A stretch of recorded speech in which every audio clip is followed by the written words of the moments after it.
এই গরমের সিজনে এমন মজাদার একটা পারফেক্ট ডেজার্ট আইটেম হলে কিন্তু বেশ জমে। আর এই দেখেন এটা এত বেশি লোভনীয়। সো চলেন দেখে নেওয়া যাক কীভাবে তৈরি করা হয়। তো এখানে হচ্ছে সাবুদানাটাকে আমি এখানে আগে থেকে সিদ্ধ করে নিচ্ছি। আর সাবুদানার পানিটা অবশ্যই কিন্তু ঠান্ডা পানি দিয়ে হচ্ছে ভিজিয়ে এটাকে হচ্ছে ঠান্ডা করে নিতে হবে। আর এই তো এখন হচ্ছে মেন প্রসেস চলে আসি। আমি কিছু নুডলস সিদ্ধ করে নিব আর লবণ এবং তেল দিয়ে সামান্য একটু পরিমাণে তেল দিয়ে এখানে নুডলসটাকে সিদ্ধ করে নিচ্ছি ভালোভাবে।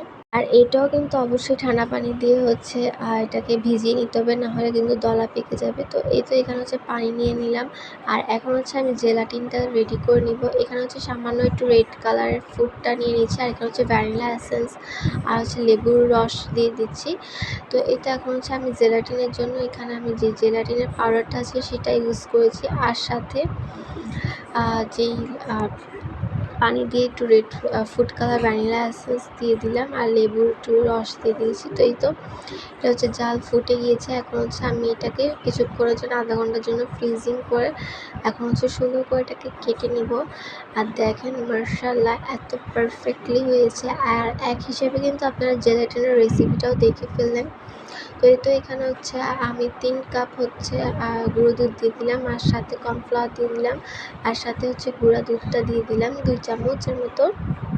এখন হচ্ছে ভালোভাবে এটাকে মিক্স করে নেব। আর এখানে হচ্ছে কাস্টার্ড পাউডার দিয়ে দিলাম 2 কাপ, 1/2 কাপ হচ্ছে মিল্ক দিয়ে দিলাম। আর এখানে হচ্ছে ভালো করে এটাকে হচ্ছে মিক্স করে নেব। আর এটা কিন্তু দুধের সাথে দিতে হবে, দিয়ে ভালোভাবে এটা নাড়তে হবে। যদি আপনারা নাড়া অফ করে দেন তাহলে কিন্তু দলা পেকে যেতে পারে, তাহলে কিন্তু দলা পেকে যাবে, তাই খুব সাবধানে কাজটা করতে হবে। আর এই তো এখন হচ্ছে মেইন প্রসেসে চলে আসি। এখানে সাবুদানা আর নুডলসটা দিয়ে দিলাম এই শরবতটার সাথে, যে দুধের যে মিশ্রণটা আসে সেটার সাথে দিয়ে দিলাম। আর এই তো এখানে হচ্ছে কিছুটা ফ্রুট নিয়ে নিয়েছি। এখানে স্ট্রবেরি আছে, তো হচ্ছে আঙ্গুর আছে, আপেল আছে, দেন হচ্ছে বানানা আছে, সব কিছু আছে। তো এখানে হচ্ছে একটু গ্লাসটাকে ডেকোরেশন করে নিলাম। আর এখানে হচ্ছে একটু কিছুটা আইস দিয়ে দিলাম।